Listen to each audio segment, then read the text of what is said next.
I'm here now with Longqi and Shamsi Iqbal, who are leaders in the New Future of Work initiative, to discuss some of the common threads that you're going to see today throughout the session. One thing that you'll hear come up over and over again is that it's not enough to simply be guided by simple measures of productivity as we figure out how to move to hybrid work. While it may be tempting to equate high levels of activity with getting good work done, doing that misses the factors that drive long-term and sustainable innovation. We need to expand the way that we think about productivity to include things like well-being and social connections and collaboration, and the innovation that they bring to drive business success. So Shamsi is one of the world's leading researchers of productivity in the context of multitasking and distraction. She develops technology that helps people maintain focus when they need it, as well as how to get things done with lots of distractions. So Shamsi, can you tell us a little bit about why it is so important to think broadly about productivity? Okay, well, Jaime, let's talk productivity. So over the last year and a half, people have gotten a lot more done at work, but it took an enormous toll on their well-being. So let me give you some numbers. In one study, almost half of the Microsoft employees reported that they were working longer hours. And in contrast, only 9% reported that they were working fewer hours. In a global study, 1 year into the pandemic, 54% workers external to Microsoft said that they felt overworked. And 39% in the same study said that they felt exhausted. Participants reported losing benefits of working together creatively. They reported it was hard to do group activities like brainstorming while remote.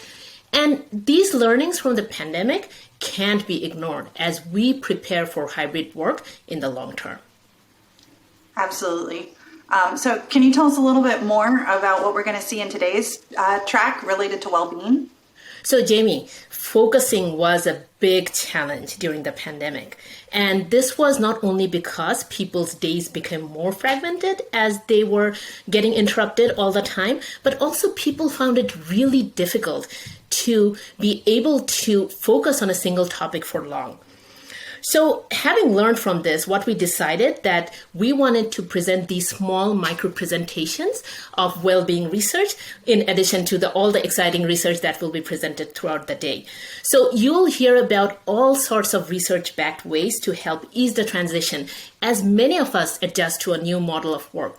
How to focus, how to interleave your personal life and your work life, how to disengage from work at the end of the day and re-engage, and much more. Thanks, Shamsi. So another common thread that you're going to see throughout the track today is how AI has made the transformation to remote and hybrid work possible by helping to replace some of those things that we've lost without in-person interaction.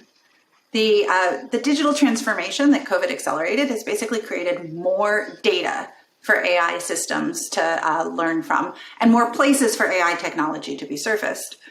So Longqi, who's here with us as well, is an expert in all of this. His research centers around interactive machine learning systems and their applications to the future of work, to productivity, to well-being, and much of his research shows up in the Microsoft products that you use.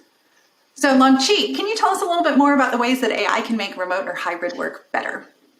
Absolutely.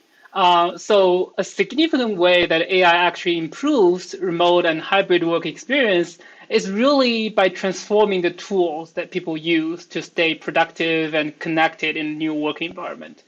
So for example, when it comes to remote meeting experiences, the features that we all are familiar with, like noise cancellation and virtual background, are only possible with the great advancement in computer vision, natural language processing, and speech understanding. And even beyond meetings, AI also plays a critical role in people's day-to-day work.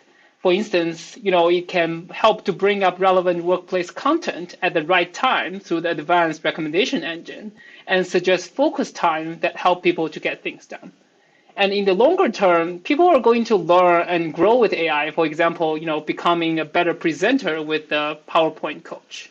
And in the track today, we will actually be able to see and experience together some of the AI-powered remote meeting experiences and AI-powered work. So, one of the things that the research community has really learned about AI in the past few years is just how important data is to getting AI right. What's been the role of data in informing some of these new workplace technologies that we're going to be seeing? Yeah, this is a great question. So on the one hand, as you said, Jaime, data is really the foundation of today's AI algorithms, especially the deep learning-based algorithms. And one of the reasons why these algorithms are so successful is that they're able to leverage and learn robust patterns from this gigantic amount of data. And on the other hand, for remote and hybrid work specifically, data is really the key to inform decisions to be made at every level, from individual employees to organization leaders. So for example, in the article recently published in Nature Human Behavior, we actually leveraged large-scale telemetry data to understand how remote work causally impacted collaboration among information workers. And after removing the effects of the pandemic, we actually find that remote work makes people have fewer meetings, not more meetings. And it is really important to get the data right for all these reasons. And this includes, understanding and addressing the potential bias in the data that can be introduced during the collection and analysis, and conducting, careful causal analysis beyond just correlations.